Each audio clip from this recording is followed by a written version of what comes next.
Ada orang yang tidak mengalami varises, urat-urat yang berwarna kebiruan yang menonjol itu, tapi dia punya gangguan vena kronis. Keluhannya mungkin cuman pegal-pegal, kaki terasa berat, kelihatan seperti membengkak, sulit memakai sepatu, terutama bila sore atau malam hari. Ada lagi hal yang paling penting di luar semua metode tersebut adalah bagaimana mencegah supaya ini tidak muncul kembali. Dan jawabannya apa? Gampang sekali.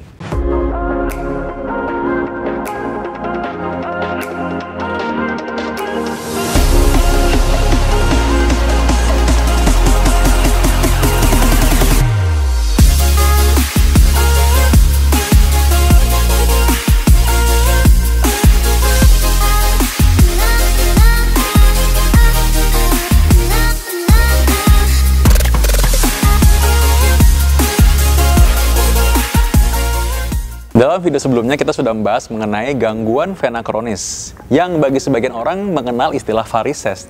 Padahal varises ini hanya sebagian kecil dari gangguan vena kronis. Artinya, ada orang yang tidak mengalami varises, urat-urat yang berwarna kebiruan yang menonjol itu, tapi dia punya gangguan vena kronis. Keluhannya mungkin cuman pegal-pegal, kaki terasa berat, kelihatan seperti membengkak, sulit memakai sepatu, terutama bila sore atau malam hari, dan agak membaik apabila kakinya diangkat atau bila habis beristirahat di malam hari.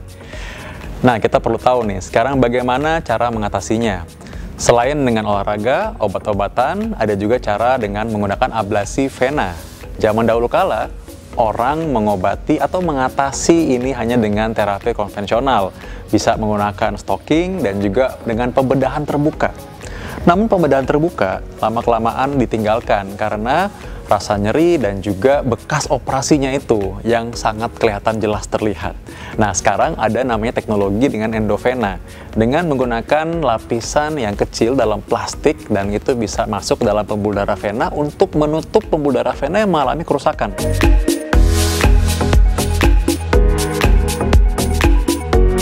Sebenarnya ada 4 metode yang digunakan dalam ablasi vena ini.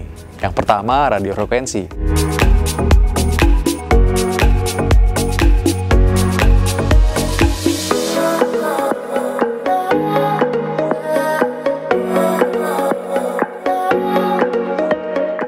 Dengan radiofrekuensi ini dilakukan semacam ablasi termal, yaitu pemanasan, sehingga bagian dalam dari vena ini ditutup dengan menggunakan ablasi termal dari ablasi radiofrekuensi tersebut.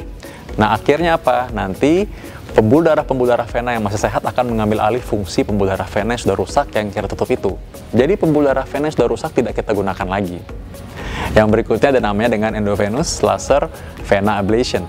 Nah, dengan menggunakan teknologi ini, maka dikirimkan juga pemanasan energi sehingga akhirnya pembuluh darah vena yang sudah rusak itu kita tutup sekalian. Jadi tidak usah digunakan lagi. Berikutnya adalah dengan menggunakan zat adesif.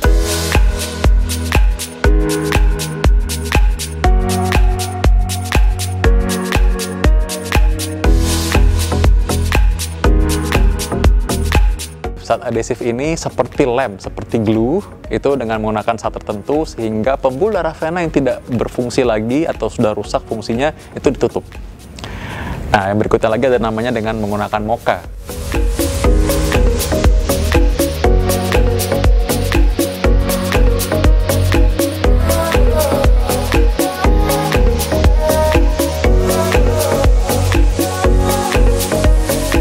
Dengan berbagai macam teknik tersebut, maka akan dapat dipilih mana metode yang paling sesuai, yang paling berguna, yang paling efektif digunakan untuk pembuluh darah vena tertentu. Maka awalnya akan digunakan dulu USG Doppler untuk bisa mendiagnosis apakah benar ada terjadi kerusakan atau gangguan vena, dan yang mana nanti metode yang akan digunakan. Ada lagi hal yang paling penting di luar semua metode tersebut adalah bagaimana mencegah supaya ini tidak muncul kembali. Dan jawabannya apa? Gampang sekali. Jawabannya adalah bagaimana mengubah pola hidup kita.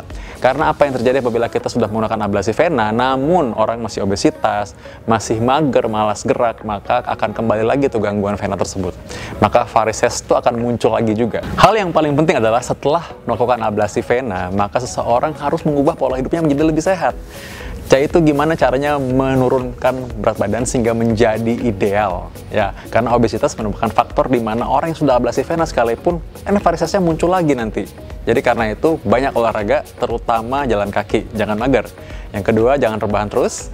Yang ketiga, tahu bagaimana caranya memilih makan makanan yang sehat supaya tidak berlebihan kalori dan jadi melebar nanti. Yang berikutnya, pola makan sehat dan juga olahraga yang sehat dan juga screening atau deteksi dini, check up itu merupakan cara kita untuk terhindar dari penyakit. Karena komplikasi itu pasti akan lebih mahal. Mencegah penyakit lebih dini, lebih awal ketahuan akan lebih murah dan lebih nyaman buat kita semua.